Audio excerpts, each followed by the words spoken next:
Hey everybody, it's Jason Blaha here, and apparently I made it onto a much larger YouTube channel called Amazing Atheist.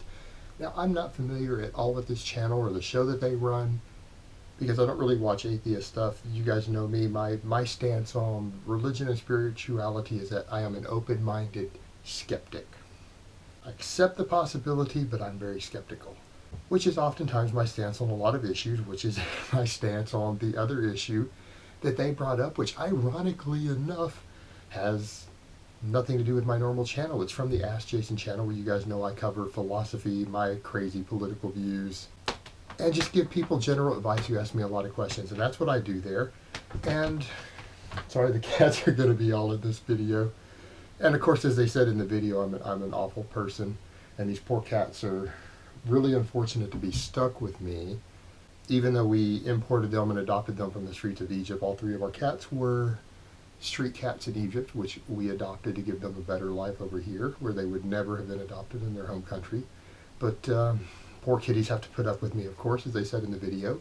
But if you guys want to check it out, it's down below. It was my video on transgender, and I'll link the original video, because these guys, they just took snippets of my video. They didn't really take the video in its entirety. And so let's address the points that they made. Now, they didn't really create proper arguments towards anything I said. They stuck with mostly ad hominem, so let's address the ad hominems. We addressed the first one with the cats. I'm clearly a terrible person, even before the person saw my video. I guess they based it upon my Batman shirt, which they made quite a big deal about. But as far as the cats, let's address that ad hominem. The cats aren't unlucky to be here stuck with me. They would have had a terrible life. They might have starved to death or been dead and poisoned in the things that happened to the street cats down in Egypt.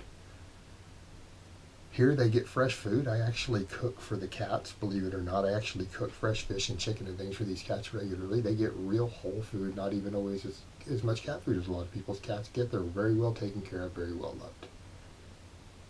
Oh, what else was their next point?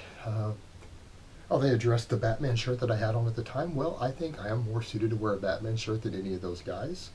I have black belts in more than one style of martial arts. Batman was a martial artist. I lift weights and compete in strength sports, so I'm a pretty strong guy. And I think Batman would agree with a lot of my views on citizens defending themselves. I mean, if anything, Batman has vigilante views that are far more extreme than even my own. So we can settle that. Oh, what else did they mention? Oh, they said I was Ryback, but smaller than Ryback. Well, I'm only smaller than Ryback because I'm 6 inches shorter than him. In terms of lean body mass versus height, I'm actually just as big as Ryback. And if you guys go watch any of my training clips I've done this month, where you can see me standing up, walking around better, you'll get a better idea of that. So did they really rate? Oh, other ad hominems. They said that my tactics were very much like climate change deniers and creationists, which is also interesting because I'm an avid recycler. I walk anywhere rather than take public transportation if it is within a walking distance. Recycle pretty much everything, so enjoy being compared to a climate change denier. And being compared to a creationist, well, let's see. Oh, I was involved in a letter writing campaign when I was back in Texas, and I wrote over 100 and printed out 100 letters to representatives and emailed representatives all over the state of Texas to not allow the creationist alternative to evolution to be printed for public schools at the expense of the taxpayer. But I was still compared to a creationist in spite of the fact that I have personally spent real time and took real efforts to fight against creationism being taught in public schools. So I appreciate that, fellas.